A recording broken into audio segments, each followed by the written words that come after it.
अस्सलाम वालेकुम स्टूडेंट्स। आज हम स्टार्ट कर रहे हैं अपना chapter number 7 man and his environment.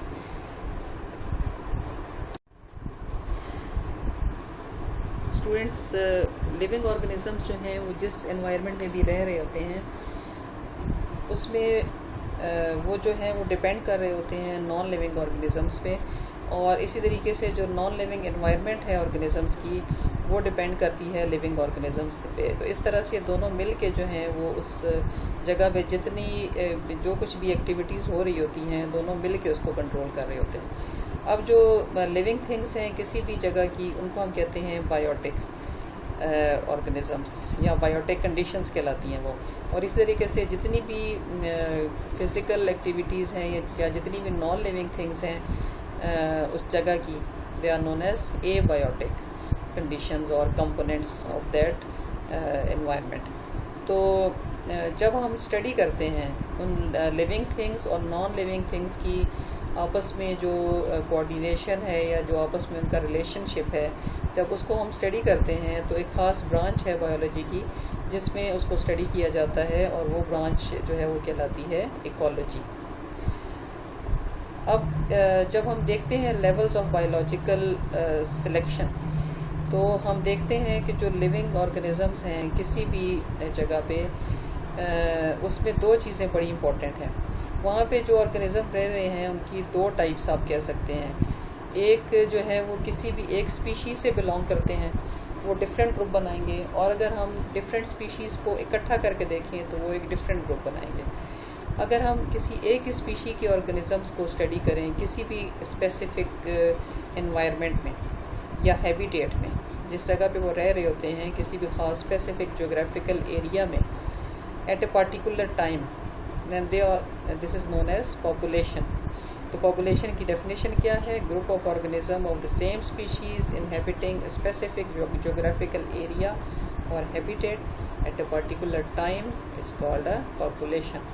अब डिफरेंट पॉपुलेशंस जो हैं दे मेक अप कम्युनिटी, क्योंकि पॉपुलेशंस जो हैं they belong to a single species while community consist of different species.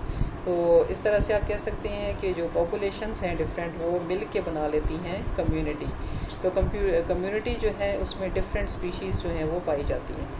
अब यहाँ पे आपको साथ ही स्पीशी की डेफिनेशन जो है वो भी याद कराई गई है नीचे वाले जो पिंक जो बॉक्स है इसके अंदर। Species group of organisms which can intervene freely in nature to produce fertile offsprings. इसके बाद हम देखते हैं लेवल्स ऑफ बायोलॉजिकल सिलेक्शन जो है। ये तो पॉपुलेशन कम्युनिटी तो आपने देख ली।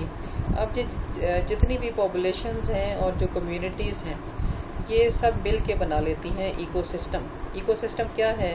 कोई भी एरिया जहाँ पे लिविंग थिंग्स जो हैं जिसमें पॉपुलेशंस आ जाती हैं, कम्युनिटीज़ भी आ जाती हैं, ये जो हैं ये मिल के इंटरेक्ट कर रही होती हैं विद नॉन लिविंग एनवायरनमेंट और abiotic component of that environment. तो उसको हम इकोसिस्टम कहते हैं। इकोसिस्टम जो है वो बहुत छोटा भी हो सकता है, एक पॉन्ड हो सकती है, एक लेक हो सकती है, एक फॉरेस्ट हो सकती है, और पूरी दुनिया जो है वो भी एक इकोसिस्टम हो सकती है जिसमें बेशुमार लिविंग ऑर्गेनिजम्स हैं और इस तरीके से नॉन लिविंग ऑर्गेनिजम्स हैं, और सब के सब जो हैं वो इंटरडिपेंडेंट है, एक दूसरे पे डिपेंड कर रहे होते हैं और उसके बगैर सर्वाइव नहीं कर सकते। जैसे कि जो प्लांट्स हैं वो अपनी नॉन लिविंग एनवायरनमेंट पे डिपेंड कर रहे हैं, वहाँ से वो कार्बन डाइऑक्साइड लेते हैं, ऑक्सीजन लेते हैं सांस लेने के लिए। इस तरीके से सॉइल जो हैं वो वाटर लेते हैं। तो अगर ये सब चीज़ें उन्हें ना मिल रही हों तो फिर वो ना सर्वाइव कर सकते हैं और ना ही वो इतना इम्पोर्टेंट अपना रोल प्ले कर सकते हैं कि जितनी भी बाकी जो इकोसिस्टम है वो सब का सब डिपेंड कर रहा है प्लांट्स के ऊपर, लेकिन प्लांट्स के लिए अपनी नॉन लिविंग एनवायरनमेंट बहुत ज़रूरी है। तो इस तरह से आप देख रहे हैं कि जो नॉन लिविंग एनवायरनमेंट है वो कितनी इम्पोर्टेंट है लिविंग एनवायरनमेंट के लिए, लिविंग थिंग्स के लिए। लेकिन इसी तरीके से जो नॉन लिविंग थिंग्स हैं उनके लिए भी जो लिविंग थिंग्स हैं वो इम्पोर्टेंट हैं। किस तरीके से कि हमारी हवा में जो नाइट्रोजन पाई जाती है या जो ऑक्सीजन पाई जाती है, जो कार्बन डाइऑक्साइड है, वो जो है उनके एक बाकायदा साइकिल होता है और साइकिल की वजह से उनकी ख़ास अमाउंट जो है वो मेंटेन रहती है हमारी इन्वायरमेंट में। अगर वो उस साइकिल के लिए प्लांट्स जो हैं वो बहुत ज़रूरी हैं, क्योंकि वो रिसाइकलिंग में जो है वो हेल्प कर रहे होते हैं। अब अगर आप प्लांट्स को निकाल दें तो जो हमारी नॉन लिविंग एनवायरनमेंट है वो भी सर्वाइव नहीं कर सकेगी। तो इस तरीके से जो लिविंग और नॉन लिविंग एनवायरनमेंट है वो दोनों ही एक दूसरे के लिए बहुत ज़्यादा इम्पोर्टेंट है।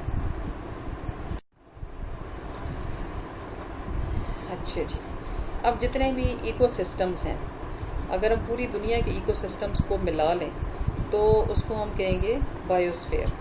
बायोस्फीयर जो है वो हर जगह पे प्रेजेंट है, ओशंस के अंदर भी है, और इसके अलावा माउंटेन्स जो हैं, बड़े बड़े जो पहाड़ हैं, उनके टॉप्स के ऊपर जो है वो भी ये पाई जाती है। वहाँ भी बेशुमार स्पीशीज़ हैं लिविंग थिंग्स की, और नॉन लिविंग एनवायरनमेंट तो प्रेजेंट ही है।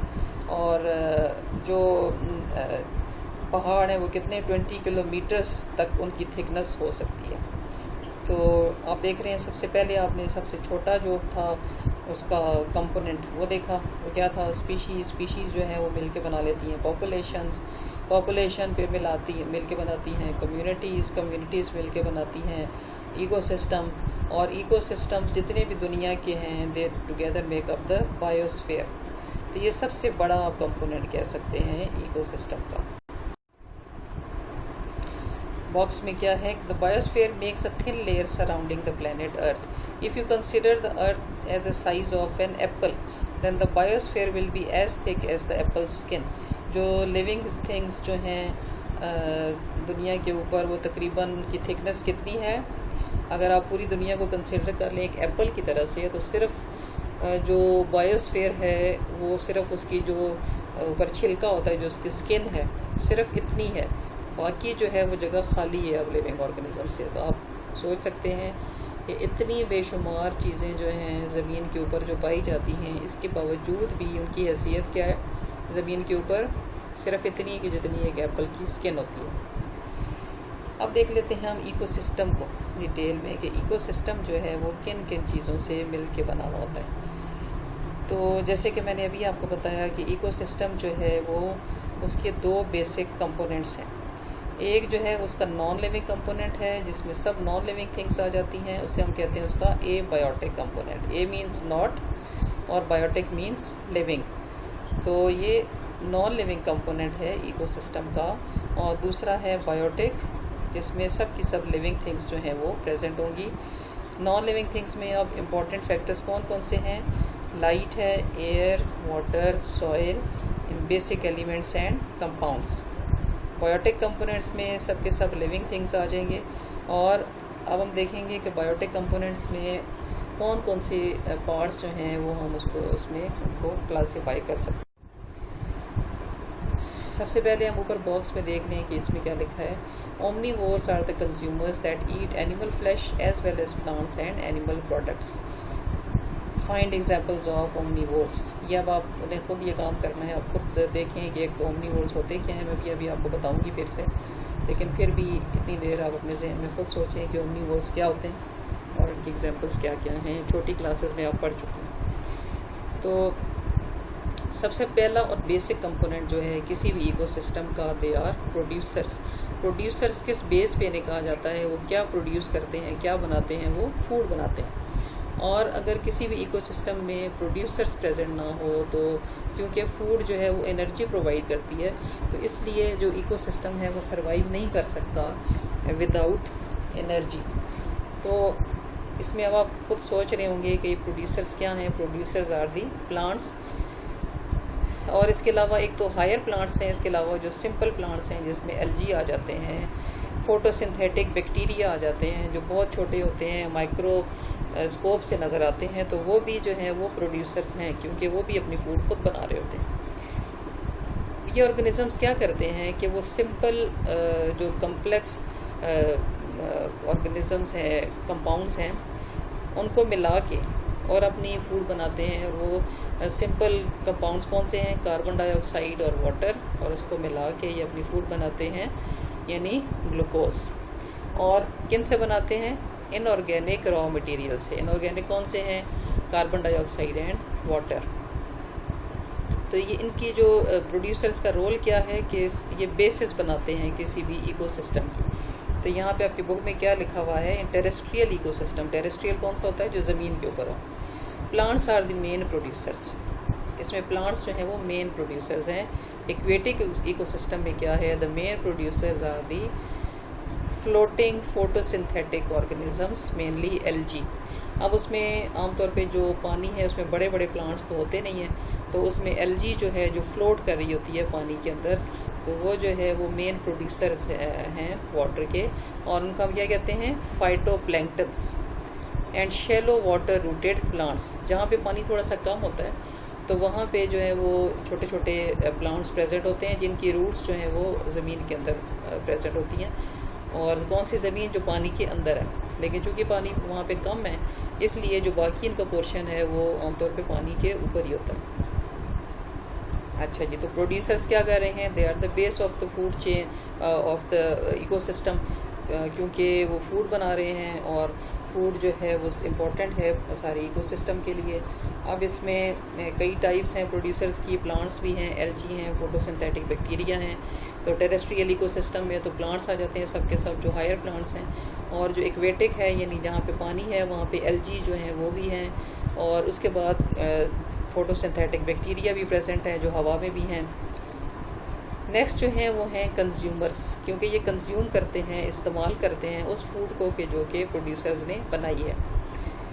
तो प्रोड्यूसर्स क्या हैं, ऑटोट्रॉफ्स, क्योंकि वो खुद अपनी फूड बना रहे हैं। और ये क्या हैं, हेटरोट्रॉफ्स।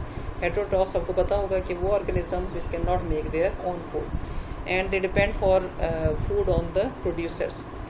अब कंज्यूमर्स जो हैं उनमें एनिमल्स भी आ जाते हैं, फंजाई भी आ जाते हैं, क्योंकि फंजाई भी अपनी फूड नहीं बना सकते, प्रोटोजोन्स यानी यूनिसेलुलर ऑर्गेनिजम्स, और बहुत से बैक्टीरिया, क्योंकि ऊपर जो जिक्र हुआ वो तो सिर्फ फोटोसिंथेटिक बैक्टीरिया में हुआ। ये सिर्फ कुछ बैक्टीरिया होते हैं, बहुत कम मिकदार में होते हैं कि जिनके अंदर क्लोरोफिल प्रेजेंट होती है और वो अपनी फूड खुद बना सकते हैं, लेकिन ज़्यादातर जो बैक्टीरिया हैं वो फूड बनाने के काबिल नहीं होते, तो वो औरों पे डिपेंड करते हैं अपनी फूड के लिए।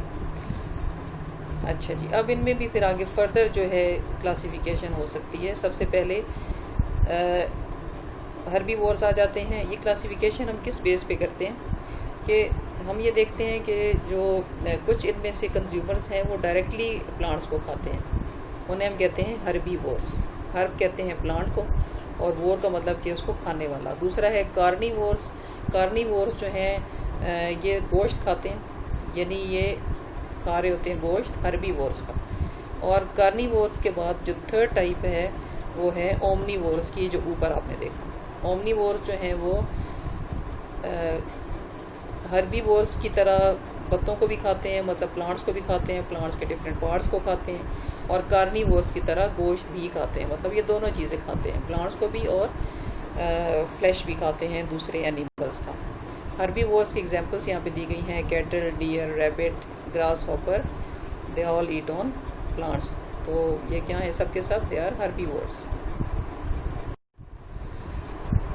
तो हर्बीवोर्स जो हैं उनको हम प्राइमरी कंज्यूमर्स भी कहते हैं। प्राइमरी मीन्स पहले कंज्यूमर क्यों कहते हैं इन्हें, क्योंकि ये डायरेक्टली प्लांट्स को खा रहे होते हैं। दे ईट डायरेक्टली ऑन प्लांट्स और प्रोडक्ट्स ऑफ प्लांट्स। कार्निवोर्स क्या हैं, they feed on other animals. Primary consumers, secondary consumers feed on herbivores. Secondary consumers अब क्या करते हैं, सेकेंडरी कंज्यूमर्स का दूसरा नाम हमने क्या दिया, कार्निवोर्स, क्योंकि ये गोश्त खाते हैं। तो ये किन एनिमल्स को खा रहे होते हैं, प्राइमरी कंज्यूमर्स को, यानी हर्बीवोर्स को। इसमें आ जाते हैं fox, frog, predatory birds, many fishes and snakes are primary carnivores.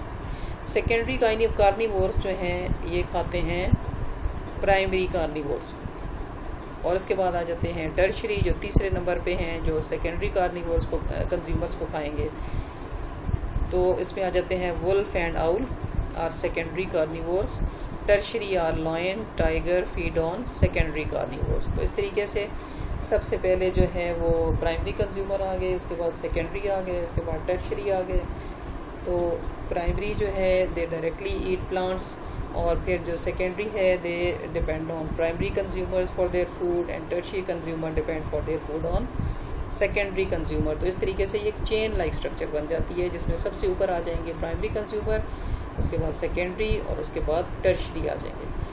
Box में क्या है, tertiary carnivores are not eaten by any other animals, they are also called top carnivores. अब इन्हें और कोई भी नहीं खाता, क्योंकि ये काफ़ी बड़े एनिमल्स होते हैं, तो ये खुद तो औरों को खाते हैं लेकिन इन्हें कोई और नहीं खा सकता। तो इस तरीके से ये एक बहुत इंपॉर्टेंट पॉइंट है, और इस तरह की छोटी छोटी चीज़ें जो हैं वो MCQs के लिए बहुत इंपॉर्टेंट होती हैं। इसके अलावा जो चैप्टर के स्टार्ट में आपने देखा पॉपुलेशन और कम्युनिटी, वो भी अक्सर शॉर्ट क्वेश्चन में आ जाता है। डीकम्पोजर्स जो हैं ये अब क्या करते हैं, इनके नाम से आपको पता चल रहा है कि जिस वक्त कंज्यूमर्स की और प्रोड्यूसर्स की डेथ हो जाती है तो उनकी बॉडी जो है उसकी ये ब्रेक डाउन करते हैं, और उनके अंदर जो कम्प्लेक्स ऑर्गेनिक कंपाउंड्स प्रेजेंट हैं उनकी वो डिके में हेल्प करते हैं, गलने सड़ने में हेल्प करते हैं, और उनको चेंज करते हैं इनटू सिंपल कंपाउंड्स। और ये जो सिंपल कंपाउंड्स हैं वो अब एंटर हो जाते हैं इनटू द सॉइल, और वहाँ से प्लांट्स उनको दोबारा एब्जॉर्ब कर लेते हैं। They secrete digestive enzymes into dead and decaying plants and animal remains to digest the organic material. वो क्या करते हैं, डाइजेस्टिव एंजाइम सिक्रीट करते हैं डेड बॉडीज़ के ऊपर। डेड बॉडीज़ किस चीज़ की, चाहे वो प्लांट्स की हो या चाहे एनिमल्स की हो। अब जब वो डेड बॉडीज़ जो हैं वो डाइजेस्ट हो जाती हैं तो डीकम्पोजर्स क्या करते हैं, उनको एब्जॉर्ब करके और ख़ुद यूज़ करते हैं। असल में वो अपना फ़ायदा कर रहे होते हैं कि उन्होंने खुद उससे खुराक लेनी होती है, लेकिन पीछे जो चीज़ें बच जाती हैं वो एनवायरनमेंट में चली जाती हैं। जब उनकी ज़रूरत पूरी हो जाती है उसके बाद जो बची खुची चीज़ें हैं वो एनवायरनमेंट में जाती हैं। Many types of bacteria and fungi are the principal decomposers of biosphere. इसके एग्जाम्पल्स क्या हैं, बैक्टीरिया एंड फंजाई। फंजाई जो हैं वो अपनी फूड नहीं बना सकते क्योंकि उनमें क्लोरोफिल नहीं होती, तो वो उनका ये तरीका है, 9th में भी आपने पढ़ा था कि their mode of nutrition is absorption. The minerals which are released by decomposers are used as nutrients by the producers. जो न्यूट्रिएंट्स ये ज़मीन में छोड़ देते हैं, रिलीज़ कर देते हैं, तो जो प्रोड्यूसर्स हैं यानी जो प्लांट्स हैं उनके लिए ये बहुत इंपॉर्टेंट होते हैं। तो वो अपनी रूट्स के ज़रिए से उनको एब्जॉर्ब करते हैं और फिर अपनी डिफरेंट जो बॉडी के फंक्शंस हैं उनके लिए उनको यूटिलाइज करते हैं। अच्छा जी, अब आप देख रहे हैं कि एनर्जी जो है वो कहाँ से आती है इकोसिस्टम में। मेन सोर्स ऑफ एनर्जी जो है वो सन है, क्योंकि जितनी भी एनर्जी आ रही है वो सन से आ रही है, और जो प्लांट्स हैं वो उस एनर्जी को स्टोर कर लेते हैं अपनी बॉडी के अंदर in the form of food. अब जब प्लांट्स जो हैं जिन्हें हम प्रोड्यूसर्स भी कहते हैं, उनको जब हर्बीवोर्स खाते हैं तो ये जो एनर्जी है ये चली जाती है उनकी बॉडीज़ के अंदर, और इस तरीके से एनर्जी जो है वो मूव करती है एक एनिमल से दूसरे में, या एक ऑर्गेनिज्म से दूसरे में, दूसरे से तीसरे में, तीसरे से चौथे में। लेकिन जो फ्लो ऑफ एनर्जी है in an ecosystem it is unidirectionally, एक डायरेक्शन में मूव करती है, ये वापस फिर नहीं आ सकती। जब एक लेवल से ये अगले लेवल में चली जाती है तो फिर ये पीछे की तरफ को वापस नहीं आ सकती। अब हम डायग्राम से कैसे देखते हैं, सोलर एनर्जी है, ये चली जाती है प्रोड्यूसर्स में, और प्रोड्यूसर्स जो हैं वो कन्वर्ट करते हैं केमिकल एनर्जी में, और ये जो केमिकल एनर्जी है ये बॉडी एक्टिविटीज़ में यूटिलाइज होती है। लेकिन साथ साथ आप देख रहे हैं एनर्जी लॉस भी हो रहा है in the form of heat, यहाँ पे भी हीट लॉस हो रहा है। तो आपने फिज़िक्स में एक लॉ पढ़ा होगा कि energy can never be created not destroyed, but it can only changes it's form. एक फॉर्म से दूसरे में कन्वर्ट होती है लेकिन इसका लॉस नहीं होता। लेकिन यहाँ पे देख रहे हैं आप कुछ ना कुछ लॉस बहरहाल होता है in the form of heat. तो सोलर एनर्जी जो है ये चली जाती है प्रोड्यूसर्स में, और वो उसको अपनी बॉडी के अंदर ग्लूकोज में कन्वर्ट कर लेते हैं, अपने जिस्म का हिस्सा बना लेते हैं, और उस फिर एनर्जी को यूज़ करते हैं डिफरेंट बॉडी एक्टिविटीज़ के लिए। जो पीछे बचती है वो अब चली जाती है हर्बीवोर्स तक, लेकिन फिर यहाँ पे हीट की फॉर्म में लॉस हो रहा है। हर्बीवोर्स जब इनको खाते हैं प्रोड्यूसर्स को तो उनकी बॉडी का हिस्सा ये बन जाती है, लेकिन फिर हीट का लॉस होगा, और साथ साथ ये अपनी बॉडी एक्टिविटीज़ के लिए यूज़ करेंगे। रिमेनिंग जो एनर्जी है जब हर्बीवोर्स को कार्निवोर्स खाएंगे तो ये उनकी बॉडी में चली जाएगी, एनर्जी वहाँ ट्रांसफ़र हो जाएगी, फिर हीट लॉस है, फिर एनर्जी लॉस होगी in the form of heat, और ये भी अपनी बॉडी एक्टिविटीज़ के लिए इसको यूटिलाइज़ करेंगे, कुछ अपनी बॉडी का हिस्सा बनाएंगे, यानी एसिमिलेशन होगी उनके अंदर।